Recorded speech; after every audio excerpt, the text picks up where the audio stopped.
আসসালামু আলাইকুম রহমতুল্লাহ। নাহমাদুহু ওয়া নুসাল্লি আলা রাসূলিহিল কারীম ওয়া আলা আলিহি ওয়া সাহবিহি ওয়া আহলি বাইতিহি আজমাইন। আউযু বিল্লাহি মিনাশ শাইতানির রাজীম। রাব্বি ইশরাহ লি সাদরি ওয়া ইয়াসসির লি আমরি ওয়াহলুল উকদাতাম মিন লিসানি ইয়াফকাহু কওলি। ক্বালা আন-নাবিয়্যু সাল্লাল্লাহু আলাইহি ওয়াসাল্লাম খায়রুন নাস মান ইয়ানফাউন নাস আও কামা ক্বালা আলাইহিস সালাতু ওয়াস সালাম। মাননীয় স্পিকার, আপনাকে ধন্যবাদ। বাজেট সেশনের শুরু থেকে এ পর্যন্ত যে সমস্ত সম্মানিত সদস্যবৃন্দ আলোচনায় অংশগ্রহণ করেছেন, আমি তাদের সকলকে অন্তরের অন্তঃস্থল থেকে ধন্যবাদ জ্ঞাপন করছি। সকলেই তাদের বিবেচনাবোধের জায়গা এবং জ্ঞান থেকে এই আলোচনায় অংশগ্রহণ করেছেন। আমি এই ধারণা পোষণ করতে চাই, দেশ, সমাজ, জাতি এবং দিনের কল্যাণেই তারা তাদের আলোচনা রেখেছেন। এটি ঠিক যে সকলের চিন্তাধারা একই ধরনের হবে না, সরকারি দলেও না, বিরোধী দলেও না। চিন্তা একই ধরনের হলে এত লোকের বক্তৃতার প্রয়োজন হতো না, এত সময় খরচ করতে হতো না।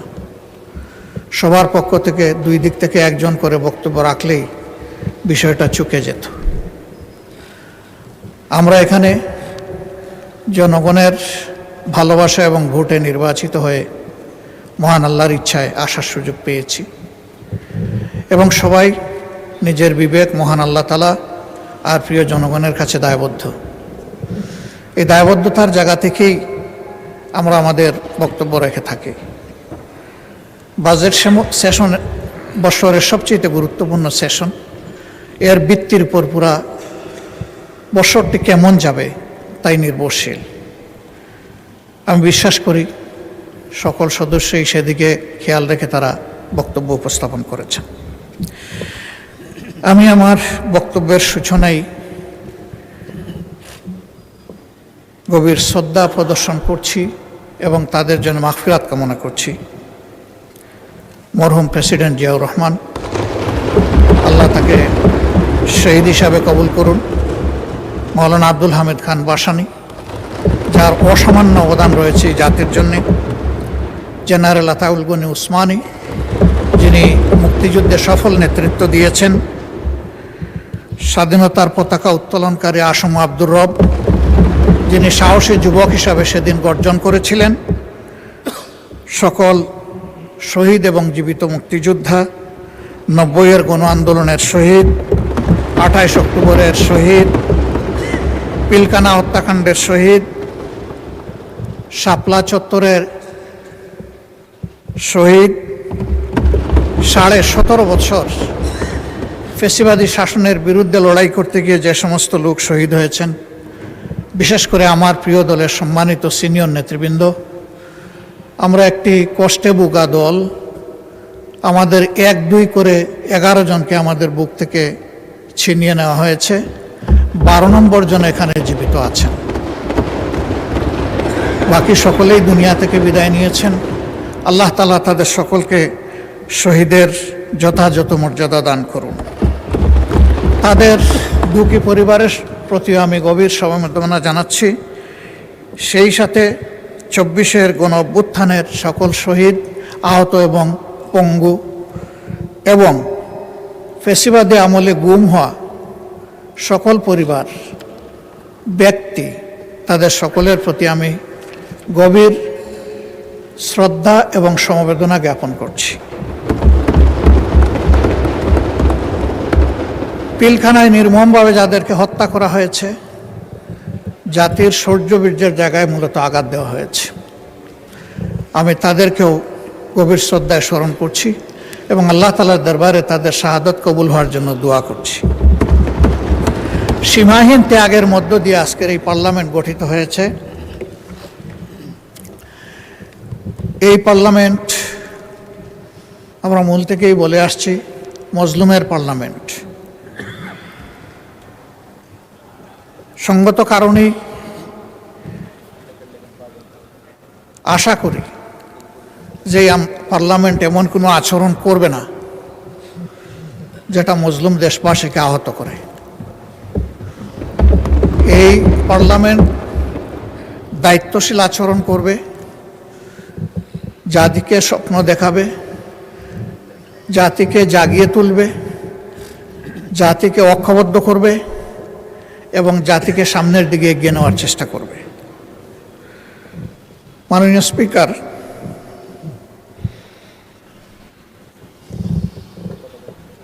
আমরা এই বাজেট অধিবেশনে বাজেট বড় না ছোট, বাস্তবায়নযোগ্য বা তার সামনে চ্যালেঞ্জ আছে, এর সংখ্যাতাত্ত্বিক অনেক বিশ্লেষণ আমরা করেছি।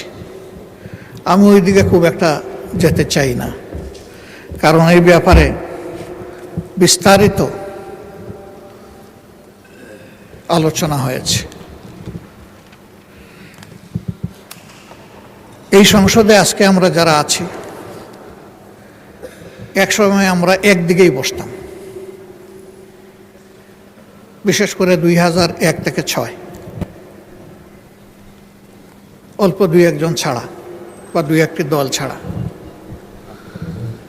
এখন আমরা দুই অংশে সংযুক্ত, আমি বিভক্ত বলছি না, সংযুক্ত। কারণ কোনো যানবাহনে এক চাকায় চলে না। যানবাহন ড্রাইভ করতে হলে মিনিমাম 2টা টায়ার লাগে। এই সংসদেরও 2টা টায়ার, একটা সরকারি দল আর একটা বিরোধী দল। যে কোনো একটা টায়ার যদি অকেজো হয়ে যায়, পুরা যানবাহন অকেজো। সুতরাং আমরা সবাই খেয়াল রাখবো এই টায়ার 2টি যাতে সচল থাকে। এই টায়ারে আপনি পিন লাগাবেন, পেরেক মারবেন, তাহলে কিন্তু ওই টায়ারটা ফুটো হয়ে যাবে। ওইটা ফুটো হয়ে গেলে ওই টায়ারও চলবে না, যেটা অবশিষ্ট।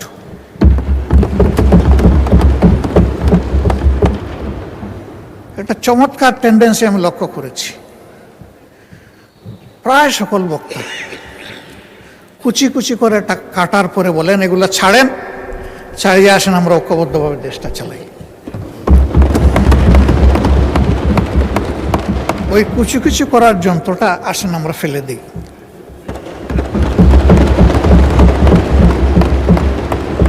আমরা একটা বিউটিফুল ওয়ান্ডারফুল কম্বিনেশনে চলি। এর অর্থ এটি নয় যে সরকারি দলের যেটা অভিপ্রায়, বুঝে না বুঝে সেটাই হবে বিরোধী দলের অভিপ্রায়। আবার এর অর্থ এটিও নয় যে সরকারি দল সঙ্গত কোনো বিষয় নিয়ে সামনে আগালে বিরোধী দল বিরোধিতার খাতিরে শুধু বিরোধিতাই করে যাবে। এই দুইটার কোনোটাই না। সরকারি দলকেও বিরোধী দলকে সম্মান করার মানসিকতা থাকতে হবে, আর বিরোধী দলেরও সঙ্গত সকল ব্যাপারে সরকারকে সহযোগিতা করার মানসিকতা থাকতে হবে। এই কথাটি আমরা প্রথম দিনই বলে রেখেছি। মাননীয় স্পিকার, অতীত অভিজ্ঞতা আমার নেই, আপনার আছে। এখানে আরও কিছু কিছু সম্মানিত সদস্যের আছে, তবে আমরা বেশিরভাগ নবীন। নবীনদের অধিকার থাকে প্রবীণদের কাছ থেকে শিকার, কিন্তু আমরা মন্দতা শিখতে চাই না, আমরা শিখতে চাই ভালোটা। অতীতে এই সংসদে দাঁড়িয়ে ব্যক্তিকে তুষামত করার জন্য গান হয়েছে, কবিতা হয়েছে, স্বপ্নবিলাস হয়েছে। প্রিয় জনগণের ট্যাক্সের টাকা খরচ করে এই সংগঠনে, এই সংসদে এটা হওয়া উচিত নয়। এটা তুষামতের জায়গা নয়, এটা দায়িত্ব পালনের জায়গা, দায়িত্ব বুঝে নেওয়ার জায়গা, দায়িত্ব পালন করার জায়গা।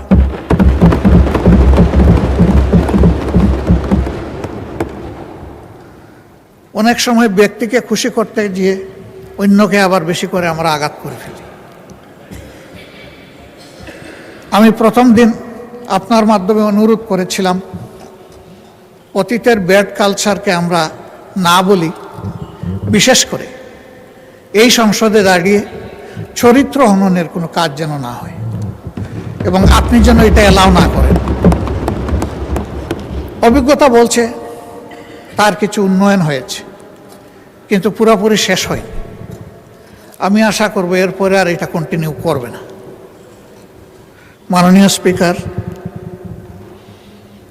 বাজেট মূলত একটি জাতির টিকে থাকার এবং সামনে এগিয়ে যাওয়ার চার্টার। আমি ধন্যবাদ জানাই মাননীয় অর্থমন্ত্রীকে, সরকার গঠনের পরে খুব কম সময় পেয়েও একটা বিধ্বস্ত অর্থনীতির ধ্বংসস্তূপের উপর দাঁড়িয়ে তিনি সংসদে একটা বাজেট পেশ করেছেন। 234 পৃষ্ঠার এই বাজেট পাঠ করতে তার অনেক কষ্ট হয়েছে, কষ্ট হওয়ার কথা।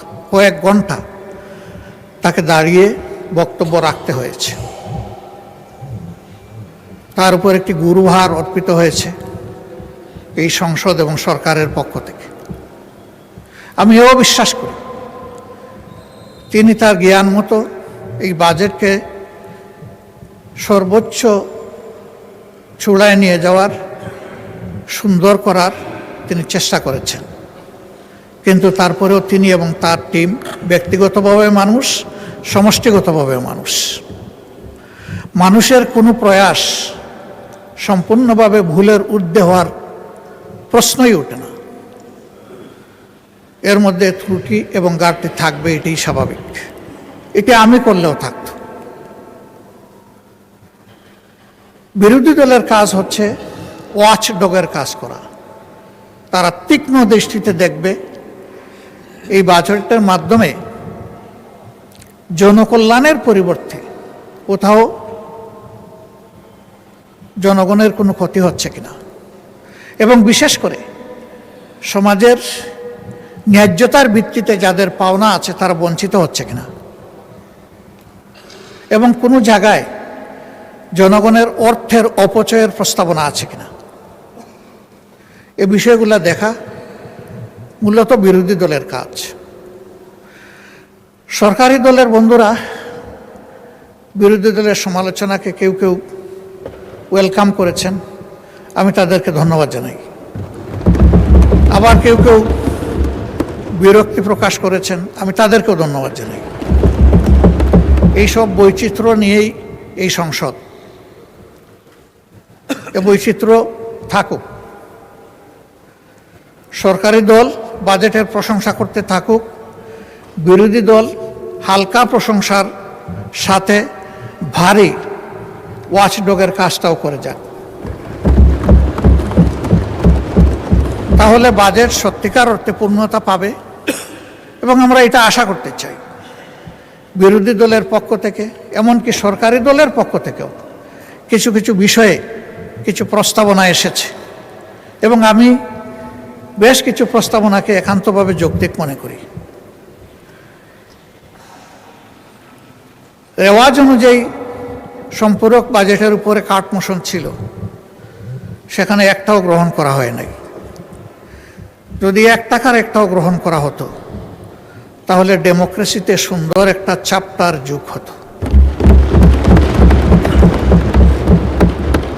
এবারও যে প্রস্তাবনাগুলো এসেছে, আমি আশাবাদী হতে চাই যে সবগুলাই অবলীলায় অগ্রাহ্য হবে না, বরঞ্চ যেগুলা যৌক্তিক মাননীয় অর্থমন্ত্রী বিবেচনায় নিয়ে সেগুলা গ্রহণ করবেন এবং তার পূর্ণাঙ্গ প্রস্তাবনায় সংশোধিত আকারে তিনি এই সংসদে পেশ করবেন। তাহলে দেশবাসী বুঝতে পারবে যে এই সংশোধনের আলোচনা শুধু সময় ক্ষেপণের জন্য নয়, কিন্তু কিছু কথার ফুলঝুরি নয়, এর বাস্তবতা রয়েছে, এর মধ্যে সারবস্তু আছে। মাননীয় স্পিকার, এই সেশনটা কার্যত আগামীকালকে শেষ হবে না, কিন্তু এই চ্যাপ্টারটা ক্লোজ হবে আগামীকাল। কারণ জুলাইয়ের 1 তারিখ থেকে এই বাজেট বাস্তবায়ন শুরু হবে ইনশাআল্লাহ। এই ক্ষেত্রে আমাদের সুস্পষ্ট প্রস্তাবনা যে আমরা দেখতে পাচ্ছি অতীতে বর্তমানে কোনো বেশ কম হয়নি। এটা জুলাই টু জুন হওয়ার কারণে এবং শেষের দিকটা বন্যা দুর্যোগ থাকার কারণে তাড়াহুড়া করে অর্থ ছাড়া হয়। সারা 10 মাসে 42%, আর এই সময় আরও 42% থেকে যা হয় পুরোপুরি। পরে এখানে অপচয় এবং লুটপাটের দুয়ার উন্মুক্ত হয়ে যায়। আমাদের প্রস্তাবনা কালকেও এখানে আলোচনায় এসেছে, পরশু এসেছে, এর আগেও এসেছে। আমরা আমাদের ছায়া বাজেটেও বলেছি যে ফিসকাল ইয়ারটা আমাদের ক্যালেন্ডার ইয়ারের সাথে মিলিয়ে দেওয়া হোক, অর্থাৎ জানুয়ারি থেকে ডিসেম্বর এই সময়টা হোক ফিসকাল ইয়ার। জাতির ক্ষতি হ্রাস পাবে, কাজের গতি বৃদ্ধি পাবে। আমরা আশা করব এটা সক্রিয় বিবেচনায় নিয়ে কার্যকর হবে ইনশাআল্লাহ। দ্বিতীয় সংক্রান্ত যে মৌলিক কথাটি বলে রাখতে চাই, যে এই বাজেট আমরা প্রণয়ন করি ঠিক আছে, কিন্তু আমরা বাস্তবায়ন করি না। বাস্তবায়ন করে আমাদের নির্বাহী ফোর্স যারা আছে তাদের মাধ্যমে, রাষ্ট্রের কর্মকর্তা কর্মচারীদের মাধ্যমে বাস্তবায়ন হয়, তারাও ভুলের উঠবে না। এটা নিয়মিত ইভ্যালুয়েশন বা অ্যাপ্রোপ্রিয়েশনের যদি একটা সিস্টেম আমরা এস্টাবলিশ করতে পারি, তাহলে জনগণের ট্যাক্সের টাকার সর্বোচ্চ সদ্ব্যবহার হবে, এটা আমরা নিশ্চিত হতে পারি। এই জন্যে প্রতি 3 মাস অথবা 4 মাস অন্তর অন্তর এর ইভ্যালুয়েশন বা অ্যাপ্রোপ্রিয়েশন রিপোর্ট এবং আলোচনাই সংসদে হওয়া উচিত। বিশেষ করে শেষ 3টি মাস হাতে রেখে সম্পূরক বাজেটটা আসা দরকার। এবারও আমি ব্যক্তিগত আলোচনায় বলেছিলাম যে দেরি করলেন কেন, এটা আরও আগে আনতে পারতেন। একজন দায়িত্বশীল সম্মানিত সদস্য তিনি বললেন যে এত আগে প্রেডিক্ট করব কিভাবে। আমি বললাম যখনই পরিকল্পনা নেওয়া হয়েছে প্রেডিকশন তো তখন হয়ে আছে, এবং এর একটা টাইম লাইনও হওয়া উচিত, কোন কাজটা কোন সময়ের ভিতরে সম্পন্ন হবে। যদি এইভাবে ইভ্যালুয়েশন এবং টাইম লাইন ফলো করে আমাদের বাজেট পরিকল্পনা বাস্তবায়ন হয়, তাইলে 3 মাস কেন 6 মাস আগেও প্রেডিক্ট করা কোনো অসম্ভব নয়। আর এখানেও আমরা দেখলাম যে অন্তত 20 দিন আগে তো প্রেডিকশন করা গেছে। তো 20 দিন আগের প্রেডিকশন যদি হয় তাইলে 3 মাস আগেরও প্রেডিকশন করা সম্ভব। তখন আর ওই যে অপচয় এবং লুটপাট, এটা সম্ভাবনাটা কমে আসবে। আমাদের সমাজে বাজেট বাস্তবায়ন বা উন্নয়নের সবচেয়ে বড় বাধা হচ্ছে দুর্নীতি, জবাবদিহিতার অভাব, সততা স্বচ্ছতার অভাব। এটি আমাদের সবচেয়ে বড় চ্যালেঞ্জ। এই চ্যালেঞ্জ একদিনে দূর হবে না, কিন্তু কোনো একটা জায়গা থেকে শুরু করতে হবে, এবং পদ্ধতিগতভাবে যদি এটা আমরা শুরু করতে পারি তখন এটা সুফল আমরা পেতে পারি। মাননীয় স্পিকার, আমাকে কতটুকু সময় দিবেন আগে বলেন নাই, আমি ধারণা করে নিচ্ছি এই সংসদে কেউ কেউ যেভাবে আনলিমিটেড সময় পেয়েছেন, আজকে আশা করি আমিও সেই রকম পাবো। আপনাকেও আনলিমিটেড সময় দেওয়া হবে, বলুন। ধন্যবাদ মাননীয় স্পিকার, তবে আনলিমিটেডটাও লিমিটেড হবে ইনশাল্লাহ।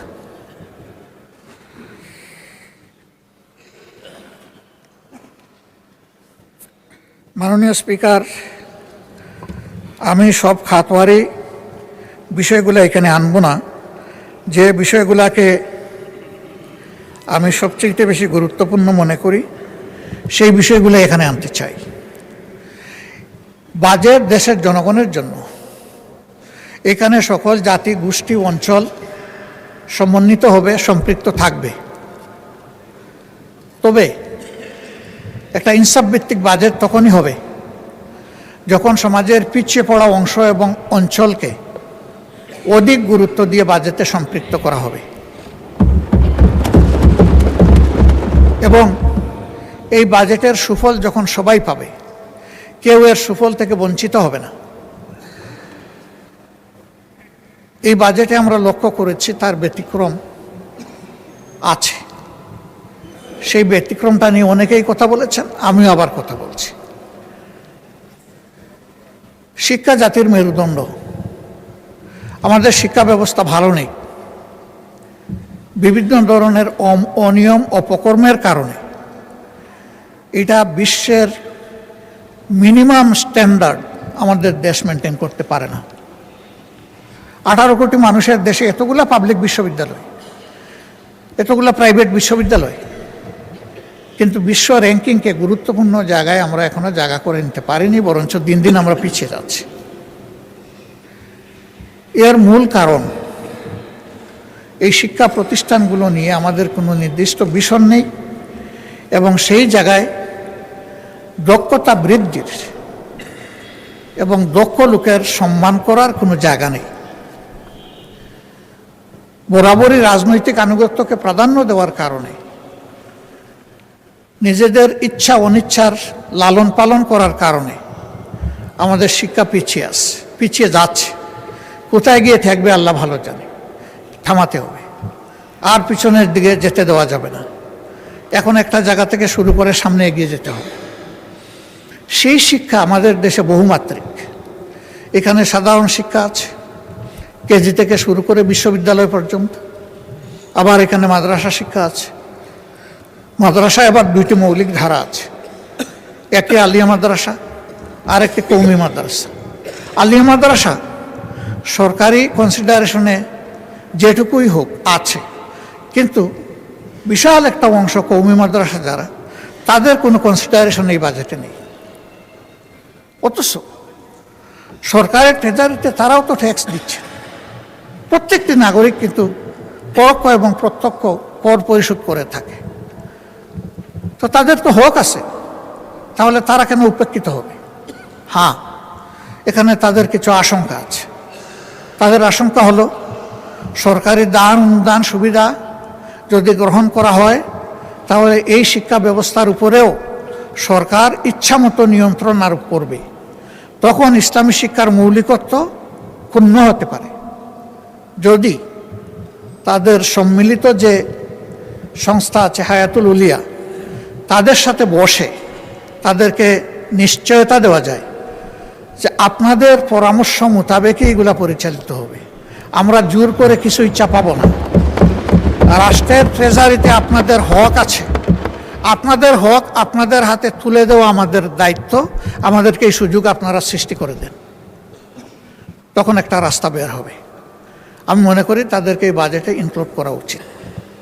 এখন মেকানিজম কি হবে, সরকার এটা বের করে নেবে। এই ক্ষেত্রে যদি আমাদের কোনো সহযোগিতা লাগে, আমরা প্রস্তুত। আমাদের সহযোগিতা ছাড়াই যদি সরকার একা সমাধান করে বলে, ধন্যবাদ দেব, অসুবিধা নেই, কাজটা হওয়া দরকার। এরপরে আমরা লক্ষ্য করলাম প্রাইমারি স্কুলের প্যারালাল সংখ্যায় যাই হোক, ইবতেদায়ী মাদ্রাসা আছে, সেই মাদ্রাসাগুলার কোনো অ্যাকোমোডেশন এখানে নাই, আমাদের বাজেটে নাই। তারাও শিক্ষায় কন্ট্রিবিউট করছে। আমি দাবি করব তাদেরকেও এর অন্তর্ভুক্ত করা। নন এমপিওভুক্ত যে সমস্ত শিক্ষা প্রতিষ্ঠান আছে, ফ্যাসিস্ট আমলে বাস্তবতা থাকা সত্ত্বেও অনেক প্রতিষ্ঠান এমপিওভুক্ত হয়নি।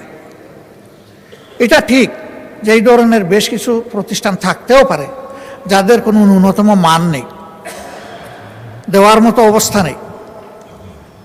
নিরপেক্ষভাবে নির্মোহভাবে মান যাচাই করে, লাইকিং ডিসলাইকিংয়ের ভিত্তিতে নয়, কোনো এলাকা বা অঞ্চল বেদে বৈষম্য নয়, একটা কমিটি বা কমিশন করে শিক্ষা মন্ত্রণালয়ের অধীনে যাচাই বাছাই করে যেগুলা এমপিওভুক্ত হওয়া উচিত, তাদেরকে আর ঝুলিয়ে না রেখে তাদের উপর আর জুলুম অব্যাহত থাকুক, এটা আমরা চাই না। আমরা চাই যে এটার অবসান হোক, এটার সমাধান হোক। শিক্ষা জাতির প্রতি কোনো অনুগ্রহ নয়, একটি জাতির অধিকার। এই অধিকার দেওয়ার দায়িত্ব হলো রাষ্ট্র বা সরকারের। প্রত্যেক দেশে, উন্নত দেশেও শিক্ষার 2টি পথ রয়েছে, একটি সরকারি, একটি বেসরকারি। বেসরকারিতে তারা যাবে, সরকারির চাইতে যারা উন্নত শিক্ষা আছে বলে মনে করে, যাদের অর্থ আছে, অ্যাফোর্ডেবিলিটি আছে, তারা যাক, অসুবিধা নেই। কিন্তু যে জনগণ সরকারি শিক্ষাটা নিতে চায়, তাদেরকে মানসম্মত শিক্ষা নিশ্চিত করা হচ্ছে সরকারের কাজ। এই ক্ষেত্রে অবশ্যই পুরা শিক্ষাটাই সরকারিকরণ হওয়ার দাবি রাখে। এই বিষয়টাও আমি সরকারকে বিবেচনায় নেওয়ার জন্য অনুরোধ করব। তবে হ্যাঁ, এবারকার বাজেটে এটা কতটুকু সম্ভব হবে এটা তারা বিবেচনা করে দেখবেন। 5 বছরের জন্য এই পার্লামেন্ট এবং সরকার গঠিত হয়েছে। আমরা আশা করি যে 5 বছর এটা কন্টিনিউ করবে। এর একটা স্বল্প, মধ্য এবং দীর্ঘমেয়াদী পরিকল্পনা থাকা দরকার। জাতিকে আশ্বস্ত করা দরকার যে আমরা এইভাবে আগাতে চাচ্ছি। জাতির সামনে বিষয়টা স্পষ্ট করা দরকার। মাননীয় স্পিকার,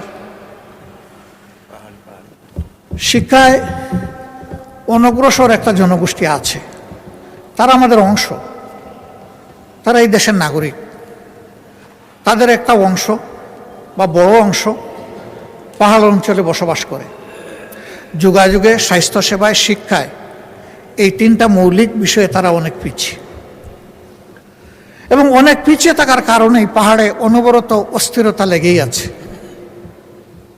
তাদেরকে আস্থায় আনতে হবে, ন্যায্যতার ভিত্তিতে তাদের প্রাপ্য তাদের হাতে তুলে দিতে হবে, অতীতের বঞ্চনা সহ তাদের হাতে তুলে দিতে হবে। যদি এইভাবে তাদেরকে আমরা মূল ধারায় ফিরিয়ে আনতে পারি, আমরা আশা করি সেখানে দেশপ্রেমিক সেনাবাহিনীর আর কোনো সদস্যকে নিহত হতে হবে না। তারা তখন বিশ্বাস করতে শুরু করবে যে এই দেশ আমাদের সকলের, এই দেশকে বাঁচানোর দায়িত্ব, এগিয়ে নেওয়ার দায়িত্ব আমাদের সকলের। আমরা এই বিষয়েও আমি বিশেষভাবে দৃষ্টি আকর্ষণ করছি। বিশ্ববিদ্যালয়গুলো আমার প্রিয় দেশে কোনো মানে আসলো না, আসবে কিভাবে? বিশ্ববিদ্যালয়ে সেই রকম মানসম্মত কোনো গবেষণা নেই, গবেষণার জন্য পর্যাপ্ত ফান্ডও নেই, লজিস্টিকও নেই, এবং আমার ধারণা মন মানসিকতাও নেই। ইচ্ছা থাকলে তো একটা উপায় বের হয়। শিশু কান্না করলে তো মা কিছু দুধ দেয়। আমাদের বিশ্ববিদ্যালয়গুলো যদি রিসার্চ বেস না হয়, তাহলে চিরজীবনই আমরা একটা আমদানি নির্ভর জাতি হিসাবে থেকে যাব। আমরা যে সমস্ত ক্যাপিটাল মেশিনারি, লজিস্টিক এবং আমাদের প্রয়োজনীয় পণ্য বিদেশ থেকে আমদানি করে থাকি, তাকে আমদানিই করতে থাকবো আর শুধু খুঁজতে থাকবো যে কোন দেশ থেকে ভালো আমদানি করা যাবে, নাকি একদিন আমরাও রফতানি করার জন্য এই পণ্যগুলো তৈরি হব। জাতিকে যদি এই ক্ষেত্রে তৈরি করতে হয়, অবশ্যই বিশ্ববিদ্যালয়গুলোকে গবেষণা কেন্দ্রে পরিণত করতে হবে। এবং আমি অনুরোধ করব, শিক্ষায় যে ফান্ড দিয়েছেন, যদি আরও সম্ভব হয় আরও ফান্ড দিয়ে, স্পেশাল অ্যালোকেশন দিয়ে অন্তত 5-7টা ইউনিভার্সিটিকে স্পেশালি ডেজিগনেট করা দরকার, স্পেশাল অ্যাসাইনমেন্ট দরকার যে আমাদের জাতি আপনাদের কাছ থেকে এটি চায়। এই বাজেটকে আমি বড় বলবো না, ছোটও বলবো না, মধ্যমও বলবো না। আমি বলবো জাতির প্রয়োজনে যা দরকার সেই রকম বাজেটে নিতে হবে। আমি এটাও বিশ্বাস করি, রেভিনিউ আহরণে আমাদের যে আশঙ্কা, অতীত অভিজ্ঞতার আলোকে সরকার নিজে যদি সৎ হয় এবং সদিচ্ছা থাকে, তাহলে যে রেভিনিউ টার্গেট এখানে আমরা ফোকাস করেছি, তার চাইতে বেশি রেভিনিউ আহরণ করা সম্ভব। তবে 3টা বিষয়ের দিকে খেয়াল রাখতে হবে। আমাদের দেশে যারা ইনকাম ট্যাক্স দিয়ে থাকেন, আয়কর দিয়ে থাকেন, তারা 3টা ট্যাক্স দেন।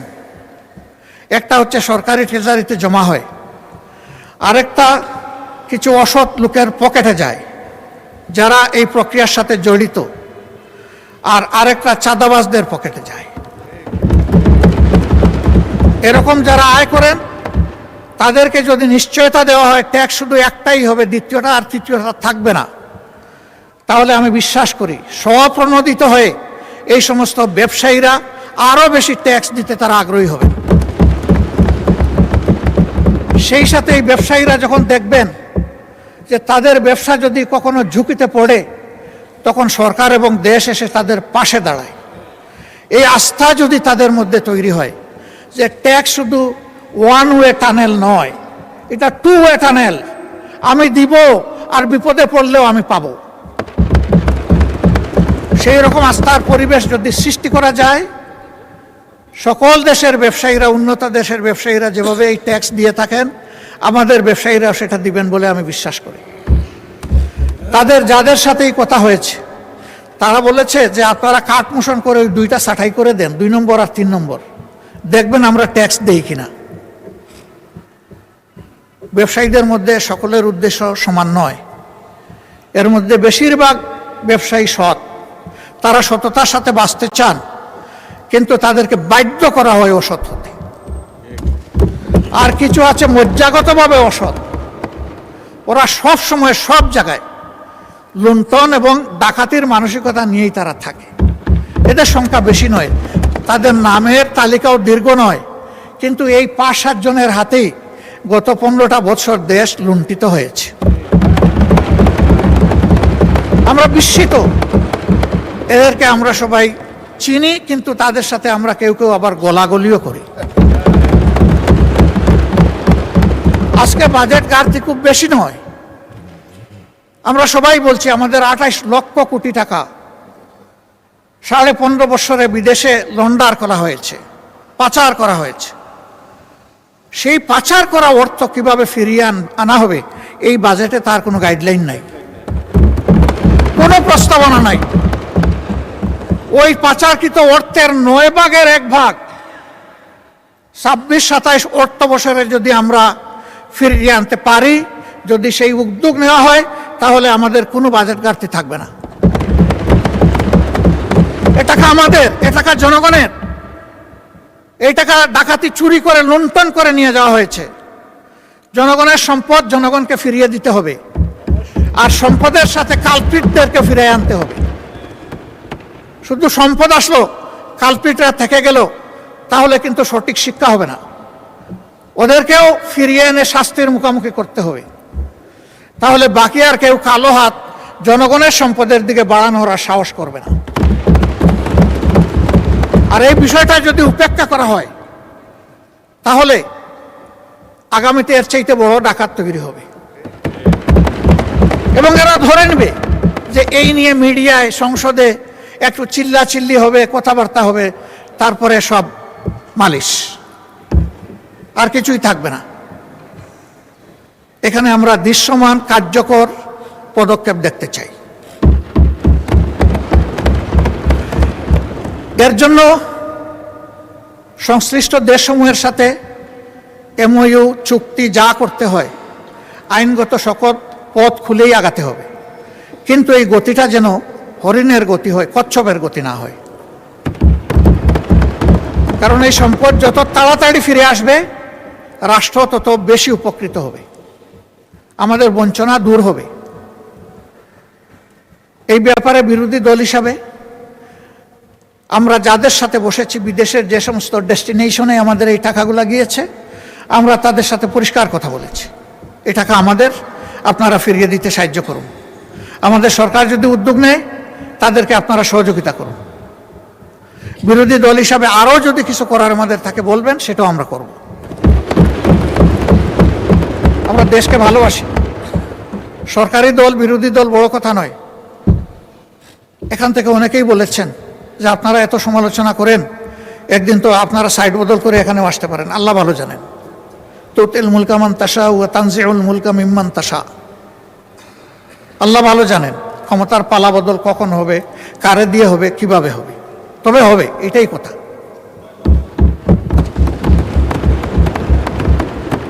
মাননীয় স্পিকার, এরপরে যে বিষয়টার উপর আমি গুরুত্ব দিতে চাই, এটি হচ্ছে আমাদের স্বাস্থ্য খাত। একটি জাতিকে এগিয়ে নিতে হলে শিক্ষার পরেই স্বাস্থ্যের জায়গা। আমাদের স্বাস্থ্য খুবই খারাপ।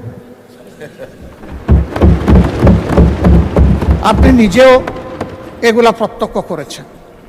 অবশ্য আপনার বোধহয় সুযোগ কম হয়, কারণ আপনি তো CMH-এই ট্রিটমেন্ট নেন। এটা তো আপনাদের জন্য স্পেশালি ডেজিগনেটেড। আমরা সেখানে যেতে গেলে হয়তো আপনাদের দোয়া নিয়ে যেতে হবে। কিন্তু আমাদের দেশে পল্লী স্বাস্থ্যকেন্দ্র থেকে শুরু করে মেডিকেল বিশ্ববিদ্যালয় পর্যন্ত সর্বত্র একই চিত্র। ধারণ ক্ষমতার 3 গুণ রোগী টার্নওভার, আউটডোরে, ইনডোরে, সব জায়গায়। এমনকি লজ্জা লাগে যে মানুষ জীবন বাঁচানোর তাগিদে সুস্থ হওয়ার আশায় স্বাস্থ্যকেন্দ্রে যায়, হাসপাতালে যায়, সেই মানুষগুলো মাটির মধ্যে মেঝেতে শুয়ে আছে। কি করবে? হাসপাতাল কর্তৃপক্ষের তো এত বেড নাই, আবার রোগীকেও মানবিক কারণে ফিরাই দিতে পারছে না। তার চিকিৎসা এখনই দরকার। এখানে নতুন কিছু পদক্ষেপের কথা বলা হয়েছে। আমার এই ক্ষেত্রে সুস্পষ্ট অনুরোধ, যদি অবকাঠামো কোনো জায়গায় দুর্বল থাকে, আগে তা মেরামতের দিকে গুরুত্ব দেন। যদি লজিস্টিক্স সাপোর্টের শর্টেজ থাকে, যদি না অবশ্যই আছে, আগে সেইগুলা সংযুক্ত করেন। ম্যান পাওয়ার শর্টেজ আছে, আগে সেইটা দক্ষতার ভিত্তিতে পূরণ করেন। বিদ্যমান সেবা কেন্দ্র যেগুলো আছে, হসপিটাল যেগুলো আছে, এগুলাকে আগে মানে আনেন। আমি চিকিৎসা শাস্ত্রের একজন ক্ষুদ্র ছাত্র, বেশি দিন এই শাস্ত্রের সাথে থাকতে পারিনি। রাজনীতির ময়দানে চলে এসেছি, অল্প দিন সরকারি চাকরি করেছি। তারপরেও যা দেখি সমাজের একজন সাধারণ নাগরিক হিসেবে, আমাদের স্বাস্থ্যসেবার উন্নয়নের জন্য আমাদের কোনো ভীষণ আমার কাছে ধরা পড়ে না। আমাদের চিকিৎসক যারা আছেন, ম্যাক্সিমাম ক্ষেত্রে কপি অ্যান্ড পেস্ট। আমরা বিদেশকে নকল করি, আমরা নিজেরা কোনো প্রযুক্তি উদ্ভাবন করি না। একই ক্রাইসিস এখানে, অথচ এটি হচ্ছে একটা শতভাগ ক্লিনিক্যাল ওরিয়েন্টেড শিক্ষা। এখানে বই মূল বিষয় নয়, এখানে পেশেন্ট মূল বিষয়। এই নিয়ে আমাদের কোনো ভীষণ আমার কাছে মনে হয় না। আমরা জোড়াতালি দিয়ে চলছি। এই স্বাস্থ্য ব্যবস্থাকে একটা ভিশনারি স্বাস্থ্য ব্যবস্থায় নিতে হবে, এবং এটি সম্ভব। আমাদের মধ্যে প্রতিভার কোনো অভাব নেই, পরিবেশের অভাব। এই পরিবেশটা নিশ্চিত করা হোক, আমি দোয়া করি এবং আহ্বান জানাই। এখানে আবার আর একটা বৈষম্য আছে। আমাদের কিছু রেগুলেটরি সংস্থা আছে স্বাস্থ্যে, তারা ইন্সপেকশনে যান, ইভালুয়েশন করেন, খুব গুরুত্ব দিয়ে খুঁটে খুঁটে প্রাইভেট প্রতিষ্ঠানগুলোকে ধরেন। কিন্তু সরকারি প্রতিষ্ঠানগুলোও ওই রকম ইন্সপেকশন করা, ইভালুয়েট করা তাদের একই দায়িত্ব। সেখানে তারা এটা করেন না। সেখানে মহাপাপ করেও সবাই বহাল তবিয়তে থাকে। সেখানে কোনো ধরনের অ্যাকশন নেওয়া হয় না।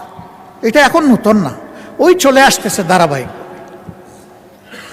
ইনসাফ হচ্ছে। অপরাধ যেখানে, অপরাধ কন্ট্রোল করার দায়িত্ব সরকারের, সেখানে সমানভাবে দুইটাকে ট্রিট করতে হবে। এই দেশে সরকারি শিক্ষা ব্যবস্থায় বিদেশ থেকে ছাত্রছাত্রী আসার তেমন সুযোগ নেই, সার্কের একটু সুযোগ ছাড়া, এটাও খুব সীমিত। কিন্তু বেসরকারি মেডিকেল কলেজগুলোতে বিপুল সংখ্যক বিদেশি ছাত্রছাত্রী এখানে আসে। এর মাধ্যমে দেশের স্বাস্থ্য শিক্ষাকে যেমন এগিয়ে নেওয়ার সুযোগ রয়েছে, ঠিক তেমনিভাবে প্রচুর পরিমাণ রিমিটেন্স আর্ন করারও আমাদের সুযোগ রয়েছে। অতএব সমান তালে এই দুইটাকে যেন সার্ভিলেন্সে রাখা হয়, সেটাই হচ্ছে আমার দাবি। সম্প্রতি 8 দিন হসপিটাল নিয়ে এখানে কথা হয়েছে, অনেক কথা। আমি ওই সমস্ত তর্কে যাচ্ছি না। শুধু মানবিক একটা দল বিষয় সরকারকে বিবেচনায় নেওয়ার জন্য অনুরোধ করব। এই মেডিকেল কলেজটা, হাসপাতালটা একটা মেডিকেল কলেজের হাসপাতাল।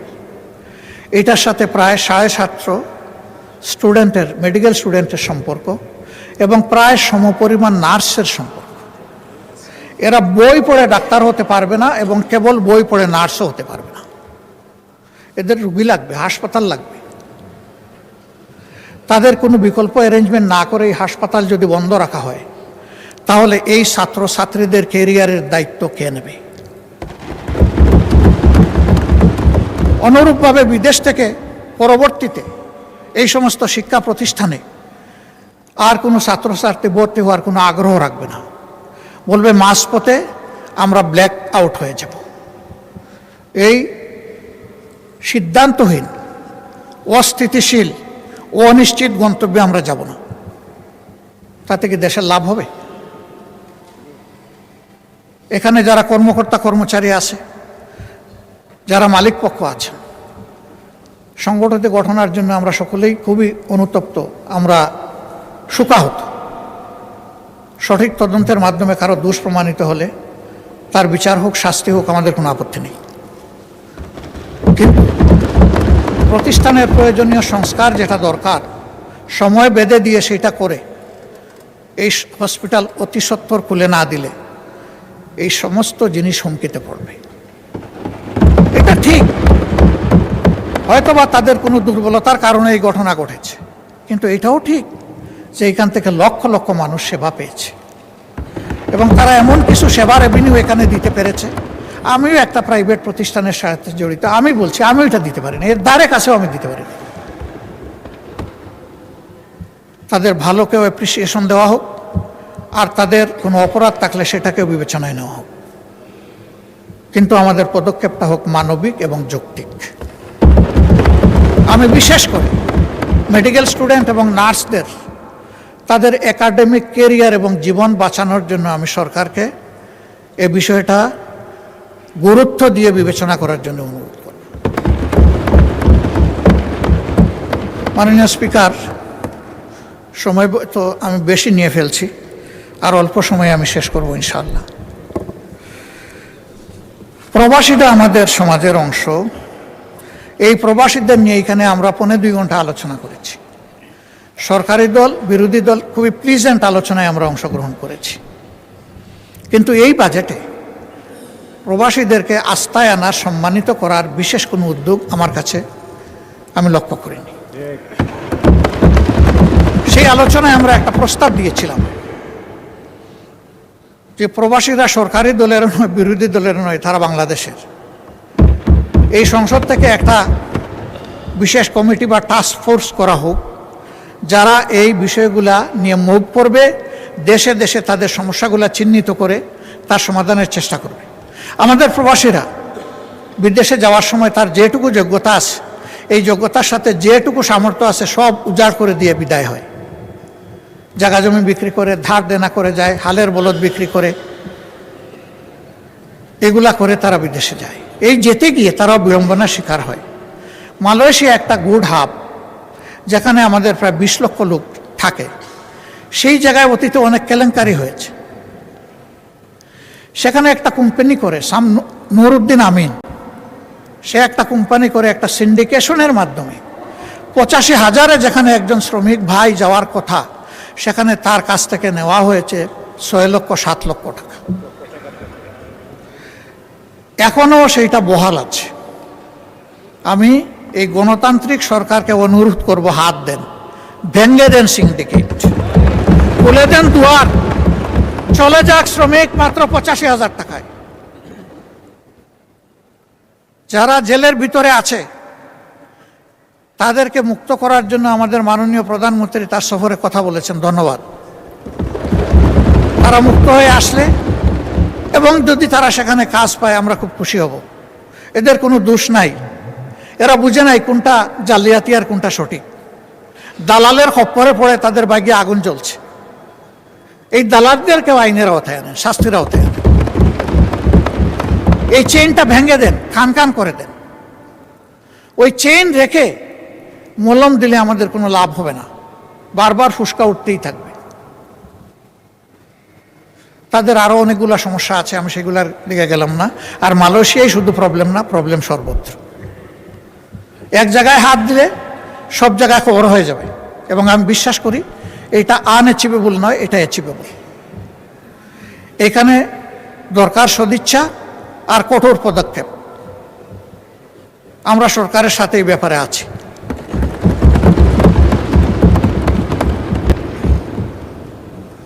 এই প্রবাসীরা আমাদের সম্পদ, তাদেরকে যেন আমরা যথাযথ সম্মান করতে পারি। আমি আবারও বলবো, গত সেশনে যে এই সেশনে যে ফ্রুটফুল ডিসকাশন হয়েছে, এর ভিত্তিতে কিছু একটা করেন, তাদের আস্থা ফিরে আসুক।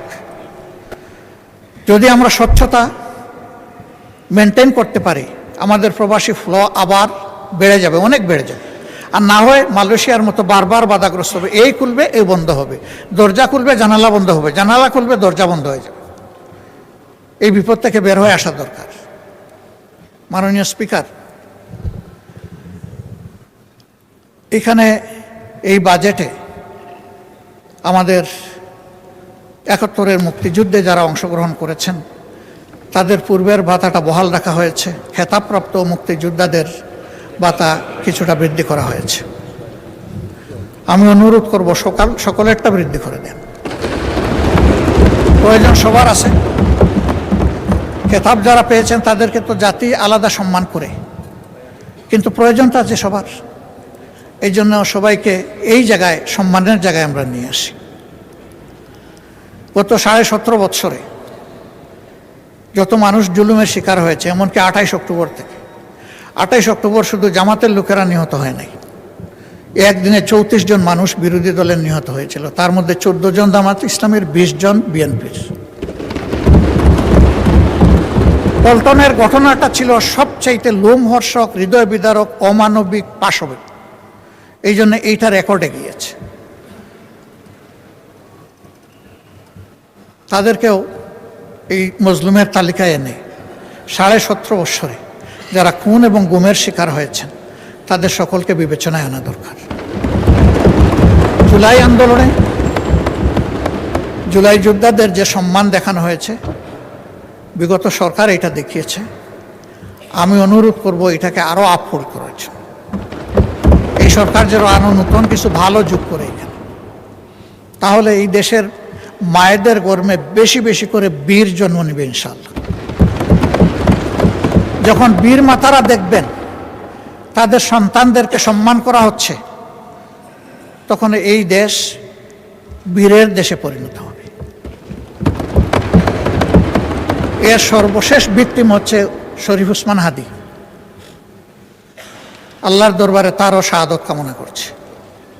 এই সবগুলার শুধু সামাজিক মূল্যায়ন নয়, বিচারিক মূল্যায়ন হতে হবে। সব কালপিটদেরকে, সে যত বড় যত উঁচু মাপের হোক, তাদেরকে বিচারের আওতায় আনতে হবে। কিন্তু সরকারের এই 4 মাসে একটা গণতান্ত্রিক সরকার প্রতিষ্ঠিত হওয়ার পর বিচারের যে গতি এই সমস্ত ক্ষতিগ্রস্ত ব্যক্তি এবং পরিবার আশা করেছিল, সেটা আমরা দেখতে পাচ্ছি না। আমরা দৃশ্যমান অগ্রগতি দেখতে চাই এই বিচারে। এবং আমি বিশ্বাস করি আমাদের নেতৃবৃন্দ নিহত হয়েছেন বেশি, কিন্তু জনশক্তি, কর্মী তো নিহত হয়েছে বিএনপিরই বেশি। দল হিসাবে আপনাদের একটা দায়িত্ব আছে নিজ সহকর্মীদের উপর ইনসাফ করার। সরকার হিসাবে দায়িত্ব আছে সারা দেশবাসী মজলুমদের উপর ইনসাফ করার। সেই ইনসাফটা আপনারা নিশ্চিত করেন। আমরা ইনসাফের কিছু তারতম্য দেখছি, সহযোগিতার জন্য দৃষ্টি আকর্ষণ করছি। প্রথম দিকেই সরকারের পক্ষ থেকে কিছু অনুদান দেওয়া হয়েছে 2টা ঈদে। একেবারে শেষ মুহূর্তে সময়ের কিয়ামত সময় গিয়ে আমাদেরকে বলা হয়েছে আপনাদের জন্য আছে, এ কাজটা করবেন না। সব জায়গায় সমাহারে দিবেন এবং একই সাথে সরকারি দল, বিরোধী দল সবাইকে অবহিত করবেন। এটাকে তো আমরা খাবো না। হ্যাঁ, আমাদের দলের একজনের ব্যাপারে গতকালকে এখানে এক ভাই দাঁড়িয়ে কথা বলেছেন, আমরা তার ব্যাপারে দৃষ্টি দিয়েছি। এটা আমিও যদি হই তা আমাকেও আপনারা নিন্দা করবেন, অসুবিধা নেই। কিন্তু জনগণের হক শুধু আমরা বিরোধী দলের এমপি এই কারণে যেন নষ্ট না হয়। প্রসঙ্গত বলতে চাই, প্রথম অধিবেশনের শেষ বক্তব্যে মাননীয় প্রধানমন্ত্রীর আগে আমি একটু কথা বলার সুযোগ পেয়েছিলাম। যে এলাকার মানুষ আমাকে নির্বাচিত করে এখানে পাঠিয়েছে, মিরপুর কাফরুলের ঢাকা 15 আসনের মানুষ, তাদের কিছু সুখ দুঃখের কথা বলেছিলাম। মাননীয় প্রধানমন্ত্রী সদয় হয়ে আমাকে তার বক্তব্যে বলেছিলেন যে আপনার ওই বিষয়গুলো আমাকে আপনি দিয়ে সহযোগিতা করুন, তথ্য দিয়ে। আমি 4 দিনের মাথায় সেটা তার দপ্তর এবং সংশ্লিষ্ট দপ্তরগুলোতে পৌঁছিয়েছি। এরপরে আবার কিছুদিন আগে একটা সফট রিমাইন্ডার দিয়েছি। হয়তো অনেক কাজের ভিড়ে চাপে তিনি এই দিকে খেয়াল দিতে পারেননি, কিন্তু আমি যে একটা ভুল করে ফেলেছি, আপনার এই আশ্বাসের পরে আমি যে এলাকার জনগণকে বলেছি যে মাননীয় প্রধানমন্ত্রী এটার দায়িত্ব নিয়েছেন, আপনারা আশ্বস্ত থাকুন।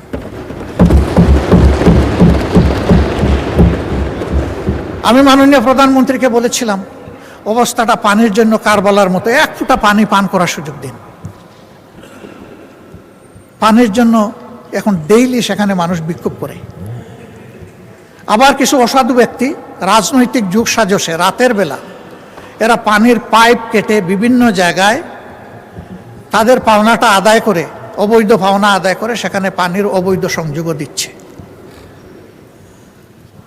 মাননীয় প্রধানমন্ত্রী, এখন আর এই এলাকা আমার থাকে নাই, দায়িত্ব আপনি নিয়েছেন, এখন এই এলাকা আপনার।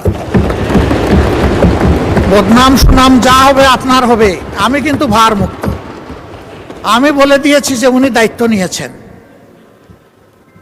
এখন আপনি কি করবেন সেটা আপনার ব্যাপার। আমি শুধু স্মরণ করাই দিলাম, এই একটি এলাকায় যদি প্রধানমন্ত্রীর কাছ থেকে বিরোধী দলের একজন ক্ষুদ্র সদস্য হিসাবে আমি ইনসাফ না পেয়ে থাকি, তাহলে সারা বাংলাদেশে বিরোধী দলের সদস্যরা কি পাচ্ছেন সেটা তো আমার আশা। তবে ধন্যবাদ জানাই মাননীয় স্থানীয় সরকার মন্ত্রীকে, তিনি সর্বশেষ একটা চিঠি এটাও কিয়ামতের আগে দিয়েছেন যে সকলের জন্য সমান এই আপনাদের এলাকার অ্যালটমেন্ট। আপনি যখনই দেন আপনাকে বিশেষ ধন্যবাদ, সমানভাবে দেওয়ার কারণে। এই সাম্যতাটাই চাচ্ছি, এইটাই মেনটেইন হোক সর্বক্ষেত্রে। মাননীয় স্পিকার, আমি সিলেটের মানুষ, একটা কথা সিলেটের ব্যাপারে বলতে হয়। সিলেট, উনি আবার হাফ সিলেটি, কাজে এখানে আমরা 1.5 জন, 1+0.5। ঢাকা সিলেট যে মহাসড়ক 6 লেনের কাজ শুরু হয়েছে ফ্যাসিস্ট সরকারের আমলে, কিন্তু এইটা দেখে মনে হচ্ছে এটা বোধহয় আগ্রার তাজমহল জাতীয় কিছু হবে। কত বছর লাগবে আমরা জানি না। গুইসাপের মতো হাঁটি হাঁটি এটার কাজ চলছে। প্রধানমন্ত্রী নিজেও কিন্তু এটা এক্সপেরিয়েন্স করেছেন, তাকে ধন্যবাদ। কারণ ওই রাস্তা দিয়ে চলতে গেলে বঙ্গোপসাগরে যাওয়ার দরকার নাই, ঢেউ দেখতে গেলে ওখানেই যাওয়া যথেষ্ট। এর একটা অবসান চাই সিলেটবাসী। আমি আপনার মাধ্যমে দৃষ্টি আকর্ষণ করলাম। যোগাযোগ মন্ত্রী মহোদয় আছেন, মন খারাপ করবেন না, আপনাকে সাহায্য করার জন্য বলেছি। দক্ষিণ পশ্চিমাঞ্চল যশোর, খুলনা এবং সাতক্ষীরা, এই 3টা জেলার বিস্তীর্ণ এলাকা ওয়াটার লকড হয়ে আছে দীর্ঘদিন ধরে, এর কোনো সমাধান নাই। ফলে কৃষক, কৃষি সব কিছু হুমকিতে পড়েছে, এমনকি শিল্পও হুমকিতে পড়েছে। আমি অনুরোধ করব অগ্রাধিকারের ভিত্তিতে এই বিষয়টার প্রতি নজর দিন। এবার মাননীয় স্পিকার, আপনি এখানে না থাকলেও আমি বলতাম, আপনি টাকার কারণে বলছি, আপনি মন খারাপ করবেন না, আপনি লজ্জা নেবেন না, আপনি ভাববেন না যে আমি আপনাকে খুশি করার জন্য বলছি। আমি আমার দায়বোধের জায়গা থেকে, দেশের ভালোবাসার জায়গা থেকে বলছি। ভোলা দেশের সর্বদক্ষিণের জেলা। এই জেলাটি অন্য কোনো জেলার সাথে স্থলভাগে সংযুক্ত নয়, এটাও একটা ওয়াটার লক জেলা, এটা বাংলাদেশের অংশ। তাদের অধিকার রয়েছে বাংলাদেশের অন্যান্য সকল জায়গার যোগাযোগ ব্যবস্থার যে সুবিধা তারা পেয়ে আসছেন, ভোলা এখন এটা পেতে চায়, এটা পাওয়া তাদের অধিকার। ভোলার এই সেতু শুধু ভোলাবাসীর কপাল পরিবর্তন করবে না, আল্লাহ তাআলা ভোলায় যে অপার সম্ভাবনা রেখেছেন, এই ভোলা গোটা বাংলাদেশের এক বিশাল অংশের চিত্র পরিবর্তন করে দিতে পারে।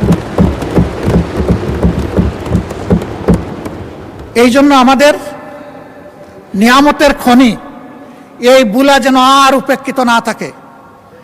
এই ভোলার সেতুটা আসলেই এটি একটা সম্ভাবনার স্বপ্ন। এই সেতু বাস্তবায়ন হোক। আমার এই প্রস্তাবে সরকারি দল খুশি না, আমি কি করবো, আপনার দলই খুশি না। ওই তারা তো সেই রকম উষ্ণ অভিনন্দন জানালেন না। মাননীয় স্পিকার, আমি আরো আপনাকে আশ্বস্ত করছি, ভোলা আমার শ্বশুর বাড়ি নয়।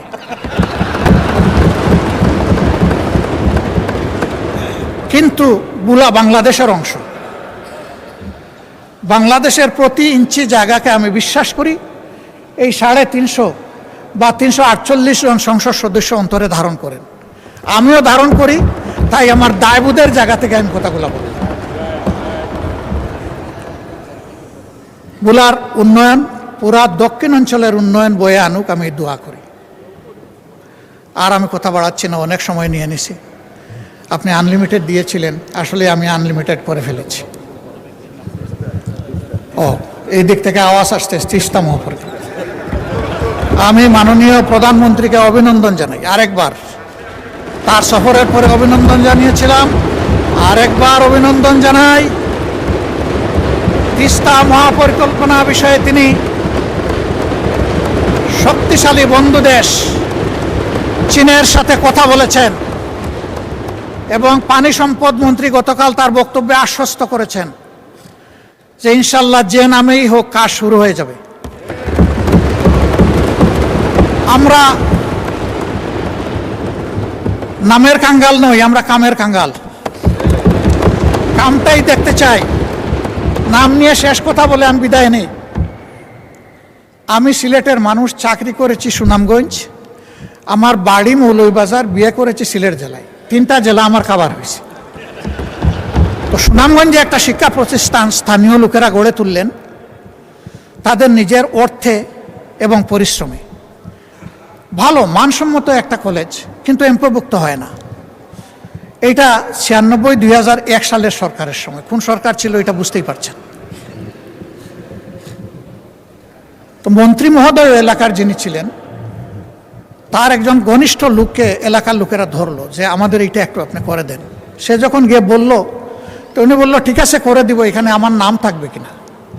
ওই যে তাদের সাথে আলাপ করে দেখি লিডার, আর সে আলাপ করছে, লোকেরা খুব মন খারাপ করছে যে সব কিছু আমরা করলাম, ওনার নামে এখন কলেজ দিয়ে দিব, এটা কোন ধরনের ইনসাফ। তো তারা মন খারাপ করে পাকিস্তান আমলের এক সরপঞ্চের কাছে গেছে। তখন তো আর মেম্বার ছিল না, সরপঞ্চ ছিল। এই বৃদ্ধ লোকের কাছে গিয়ে বলছে যে ঠেকলে নাকি বৃদ্ধের কাছে আসতে হয়, আপনি একটু বুদ্ধি দেন, কি করব। আমাদের যুবকরা শুনে তো খেপে গেছে, বলে যে সারা জীবন আমাদের এমপিভুক্তি হওয়ার দরকার নেই, আমরা এইভাবেই চল। তো উনি বলে অসুবিধা নাই, ওই লোকটাকে দাওয়াত দাও যাকে তোমরা মাঝখানে ধরেছ, তার সাথে আমিও একটু বসতে চাই, তোমরাও থাকবা। তো ওই লোককে নিয়ে বসে বলছে যে ঠিক আছে মন্ত্রী মহোদয়, এত বড় একটা কাজ করে দিবেন, আর তিনি আশা করেছেন তার নামটা থাকুক। এরকম একটা সমন্বয় হতে পারে যে তারও নাম থাকবে, এলাকারও নাম থাকবে। তো যদি এটা তিনি মানেন, তাহলে একটা সমাধানে আমরা যেতে পারি। সে খুশি হয়ে গেছে যে প্রস্তাবে তো অর্ধেক মিলল। সে গিয়া যখন মন্ত্রীকে বলছে, মন্ত্রী তার গাড়ে ঠাস করে একটা চপ পড়ে বসাই দিচ্ছে। সে তো অবাক হয়ে গেল যে ভালো একটা প্রস্তাব নিয়ে আসলাম, উনি আমারে চোর দিলেন কেন। বলে যে তোর বাবারা কি বলছে তুই কি খেয়াল করেছিস, এলাকার নাম পাগলা। এখন যদি এলাকার নামের আগে আমার নাম হয় তাইলে অমুক পাগলা, আর যদি পরে হয় তাইলে পাগলা অমুক। যা কিছুই লাগবে না, ওরা তোরে জুতার বাড়ি দিয়েছে, আমি এর বিনিময়ে এমপিওভুক্ত করে দেব। আমি অনুরোধ করব আমরা যেন নামের পিছনে না দৌড়াই, আমরা যেন কাম নিয়ে পড়ে থাকি। ধন্যবাদ মাননীয় স্পিকার, কোনো ভুল হলে আমাকে ক্ষমা করবেন। প্রিয় দেশ এগিয়ে যাক, বাংলাদেশকে নিয়ে আমরা এগিয়ে যাই, যুবকদের স্বপ্নের বাংলাদেশ উপহার দেই এবং আমরা অতীতের গ্লানি থেকে বের হয়ে আসি। আল্লাহ হাফিজ, বাংলাদেশ জিন্দাবাদ। আসসালামু আলাইকুম রহমতুল্লাহ।